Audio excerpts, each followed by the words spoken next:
श्रीमद् भगवत गीता अध्याय 2 का 46वां श्लोक। सब ओर से परिपूर्ण जलाशय के प्राप्त हो जाने पर छोटे जलाशय में मनुष्य का जितना प्रयोजन रहता है, ब्रह्म को तत्व से जानने वाले ब्राह्मण का समस्त वेदों में उतना ही प्रयोजन रह जाता है। जैसे हमको कोई बड़ा जलाशय यानी कोई लेक मिल जाए, बहुत बड़ी झील मिल जाए, तो छोटे छोटे तालाबों से क्या मतलब। ऐसी जो भगवान तक पहुंच गया है उसको भगवान कह रहे हैं यहाँ पर वेदों से क्या प्रयोजन। तात्पर्य ये हुआ कि हमने ज्ञान के द्वारा, सत्संग के द्वारा, नाम जप के द्वारा, भक्ति के द्वारा भगवान की प्राप्ति यानी कि जो तो नित्य प्राप्त हैं प्राप्ति कर ली है, यानी कि अब हमें उनका साक्षात्कार हो गया है कि वो यहीं हैं, सर्वत्र हैं, सब जगह हैं, सब में है।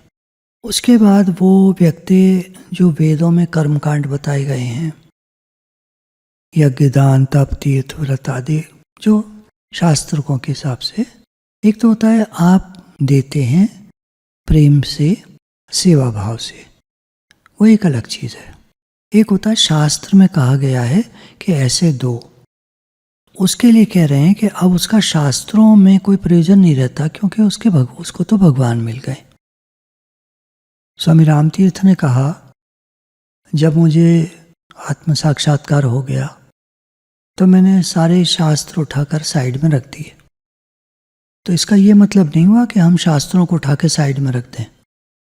इसका मतलब हुआ पहले भगवान को प्राप्त करो, भगवत दर्शन, भगवत प्राप्ति, भगवान से एकाकार स्थिति, मैं भगवान का हूँ, भगवान मेरे हैं, पक्का हो जाना। एक तो हम कहते हैं और एक होता है अंदर से पक्का। तो कोई वस्तु मिल जाए और मिली हुई वस्तु बनी रहे, उसमें ऐसा भाव पे नहीं रह जाता, योगक्षेम की चाहना भी नहीं रह जाती। जिसको भगवान मिल गए अब उसको और क्या चाहिए। हम लोग अपनी चीज़ों की संभाल करते हैं। कोई चीज़ चोरी हो जाए तो हमें बहुत बुरा लगता है, चली जाए, छिन जाए, नुकसान हो जाए, बहुत बुरा लगता है। कह रहे हैं जिसको भगवान मिल गए उसको तो सब ठीक है, कुछ रहो जाओ क्या। इसके बाद श्लोक है 47। तेरा कर्म करने में ही अधिकार है, उसके फल में नहीं, इसलिए तो कर्मों के फल का ही तो मत हो तथा तेरी कर्म न करने में भी आसक्ति न हो। तो व्याख्या में कह रहे हैं कि कर्म करो। अब कर्म भी देखिए दो तरह का होता है, एक सांसारिक सेवा या सकाम कर्म, दूसरा निष्काम अर्थात परमार्थ अर्थात भगवत प्राप्ति के लिए। एक तो संसारिक कर्म हो गए और एक पारमार्थिक हो गए। संसारिक कर्म के दो भाग हो गए, सकाम और निष्काम सेवा भाव। पारमार्थिक में एक रहा भगवत प्राप्ति के लिए चेष्टा, कोशिश। तो भगवान कह रहे हैं अर्जुन, ये मनुष्य जन्म मिला है तुम्हें प्रभु पाने के लिए। बाकी देखो योनियों में पशु पक्षी, स्थावर जंगम, वृक्ष, लता, जानवर, ये कोई नया कर्म नहीं कर सकते। ये प्रारब्ध का भोग है। जैसे कर्म करके आए हैं उसके हिसाब से जानवर का शरीर मिला है, अब वो उस तरह जिएंगे। देवताओं को जो शरीर मिलता है वो यज्ञ, दान, शुभ कर्म के हिसाब से भोगने के लिए मिलता है। नए कर्म वो नहीं कर पाते, वहाँ उनको पता नहीं होता, केवल भोगों में रहते हैं। मनुष्य शरीर है जिसमें हम नए कर्म कर सकते हैं। तो भगवान ने सेवा रूप नया कर्म दे करके अपना उद्धार करने के लिए ये अंतिम मनुष्य जन्म दिया है। क्या करो, हर काम को सेवा मान लो। तुम जो काम करो, घर में करो, जहाँ करो, व्यापार में करो, सेवा कर रहे हैं। हम तो सेवा कर रहे हैं। सब्जी काट रहे हैं, सेवा हो रही है। सब्जी बना रहे हैं, रोटी बना रहे हैं, सेवा हो रही है। घर का काम कर रहे हैं, भगवान का घर है, सेवा हो रही है। जाय विधि राखे राम ताई विधि रही। अब भगवान ने जैसा घर दिया है उसमें रहिए, सेवा भाव।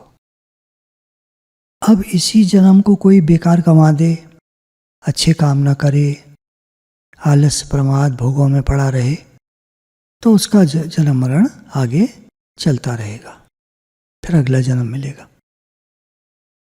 तो मनुष्य शरीर में दो बातें हुई, पुराने कर्मों का फल भोग, पुराने कर्मों के हिसाब से आज का प्रारब्ध बना हुआ है, और आगे के लिए नया पुरुषार्थ। ये तेरा कर्म करने में अधिकार है, अर्थात पुरुषार्थ कर, भगवत प्राप्ति के लिए कर या संसार में सेवा भाव से रहे। किसके लिए करता हूं? भगवान के लिए। अब क्या होता है, मनुष्य के आगे दो प्रकार की स्थितियां आती हैं, परिस्थितियां आती हैं, अनुकूल और प्रतिकूल। तो अनुकूल और प्रतिकूल परिस्थिति तो आती हैं, इसमें आदमी असमर्थ होता है, इनको नहीं बदल पाता। लेकिन अनुकूल प्रतिकूल से वो लाभ उठा सकता है। अनुकूल प्रतिकूल को या तो सुखदाई दुखदाई माने, और नहीं तो फिर क्या करे, सुखी दुखी ना होकर उनका सदुपयोग करे। कैसे? सुखदायी परिस्थिति का सदुपयोग है सबकी सेवा करना। जब अनुकूल और सुखदायी परिस्थिति आई तो लोगों ने खूब अच्छे काम करे। और दुखदायी परिस्थिति का सदुपयोग है सुख भोग की इच्छा का त्याग करना, अब अपने मन को भगवान के प्रति समर्पित करना। विपरीत परिस्थिति है, मैं क्या कर सकता हूं, मेरे हाथ में कुछ भी नहीं है। क्या करे? समर्पण करे। ये प्रतिकूलता का सदुपयोग हो गया। अब हम भगवान के समर्पित हो रहे हैं। दुखदायी परिस्थिति आने पर, प्रतिकूल परिस्थिति आने पर, खराब परिस्थिति आने पर मनुष्य को घबराना नहीं चाहिए। प्रत्युत यह विचार करना चाहिए कि पहले हमने सुख भोग की इच्छा से कुछ पाप कर लिए होंगे, अनुकूल परिस्थितियों में कुछ गलत काम कर लिए होंगे, हो सकता है, कब कर लिए हो नहीं याद है। अब वो दुखदायी परिस्थिति आके खड़ी हो गई। जैसे अनुकूलता आई तो हम भगवान को भूल गए, भोगों में लग गए, खाना पीना भोगना। तो अब दुखदायी परिस्थिति आई है, अब क्या करें? भगवान के समर्पित होएं। पुराने पाप कट रहे हैं, हम शुद्ध हो रहे हैं। चेतावनी है अब कि आगे सुख भोग के लिए पाप नहीं करेंगे। पाप होता क्या है? भगवान को भुलाकर जो भी कर्म किए जाते हैं अपने सुख स्वार्थ के लिए, वो सब शास्त्रों में पाप कहे जाते हैं। भगवान को भूलकर अपने सुख के लिए, स्वार्थ के लिए जो मनुष्य काम करता है अपने लिए, सुख भोग के लिए, वो पाप कहलाते हैं। स्वार्थ को लेकर मेरा भला हो जाए, दूसरे का नुकसान भले हो जाए, मेरा भला हो जाए। अब सीखना क्या है प्रतिकूल परिस्थिति में, दुखदायी परिस्थिति में, कि अब हम सुख भोग की इच्छा से कोई काम नहीं करेंगे। हमारा जो भी कार्य होगा सर्व के, प्राणी मात्र के हित के लिए होगा। हमारा जो भी कार्य होगा वो प्राणी मात्र के हित के लिए होगा। तो यहाँ पर हम भगवान से क्षमा भी मांग सकते हैं कि भगवान जी, हमने ना जानकारी में, जब आपने अनुकूल परिस्थिति दी, अच्छे दिन दिए, हमने पता नहीं क्या क्या किया, बहुत सी गलतियां हुई होंगी हमसे। तो हे नाथ, हे प्रभु, हमें क्षमा कर दीजिए। I am sorry, please forgive me. और आपने इतना कुछ दिया आज दिन तक, उसके लिए अनंत शुक्राने। मेरा आपसे बहुत प्रेम है भगवान जी, आपने आज दिन तक इतना कुछ दिया, उसके बहुत शुक्राने।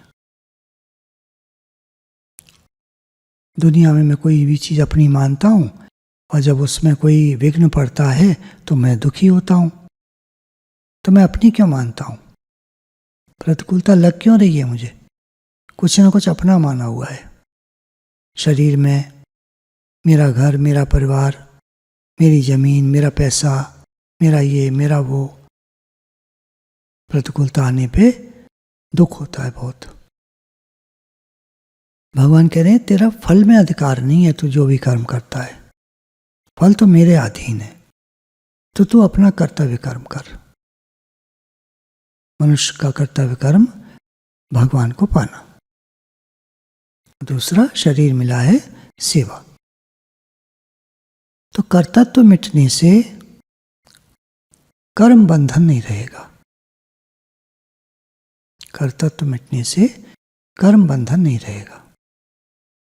फल की चाहना हमारे लिए हितकारक नहीं है। जब भी हम भगवान से कुछ कहते हैं कि ऐसे करो, मेरे मन की करो, भगवान कह रहे हैं कर्म के फल का हेतु मत हो, क्योंकि तुम जो काम करोगे और तुम जो चाहोगे। देखिए, रावण ने दशरथ जी को और कौशल्या जी को मारने का प्रयास किया था, क्योंकि इनके जो बेटा जन्मेगा वो मेरा मृत्यु का कारण होगा। उसने जो भी करा, युद्ध करके, जीत करके उनको पानी में डाल दिया, लेकिन वो बच गए।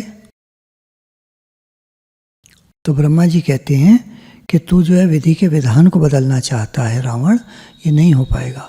जो होना है वो होगा, और अगर तू कुछ गड़बड़ करेगा, जल्दी करेगा, तो जल्दी तेरा नाश हो जाएगा। हम दिमाग में जल्दी रखते हैं ना, जल्दी मेरा काम हो जाए, जल्दी मेरा काम हो जाए। तो वहाँ ब्रह्मा जी कहते हैं तू जल्दी करेगा तो तेरा जल्दी नाश हो जाएगा। बहुत सीखने की बात है। तो ये बहुत सीखने की बात है। हम जल्दी करते हैं तो उसमें हमारा नुकसान होता है। हम भगवान से कहते हैं भगवान मुझे मिल जाए, मिल जाए, मैं जल्दी, नुकसान हो जाता है। क्योंकि विधि का विधान के हिसाब से हम क्या करें, हम तो अपना काम करते चले, बस नेकी कर कुएं में डाल, हम अपना काम करते चले। क्या होगा, क्या होगा, ये क्या होगा, वो क्या होगा, ऐसे ना हो जाए, वैसे ना हो जाए, ये सब सोचने का हमारा काम नहीं है। भगवान कह रहे हैं हे अर्जुन, तेरा कर्म करने में अधिकार है, उसके फल में नहीं। तेरा कुछ भी सोचना बेकार है। काम करो, ज़्यादा कोई बड़ा काम नहीं है तो घर का काम करो। मैं बढ़िया काम कर रहा हूँ, मेरे पुण्य बनेंगे, संसार में मेरी कीर्ति होगी, लोग मुझे अच्छा समझेंगे, मेरा आदर सत्कार करेंगे, इतना धन प्राप्त हो जाएगा। ये सब कामना भगवान कह रहे हैं, ये करने से, कामना में विघ्न पड़ने से आदमी को असंतोष, दुख और क्रोध आता है। इसलिए तुम निष्काम हो जाओ, कर्म करो निष्काम भाव से। निष्काम होने से संसार का संबंध छूट जाता है और भगवान की प्राप्ति हो जाती है। कितनी बढ़िया बात है। गुरु भगवान के प्रेम के अनंत शुक्राने हैं।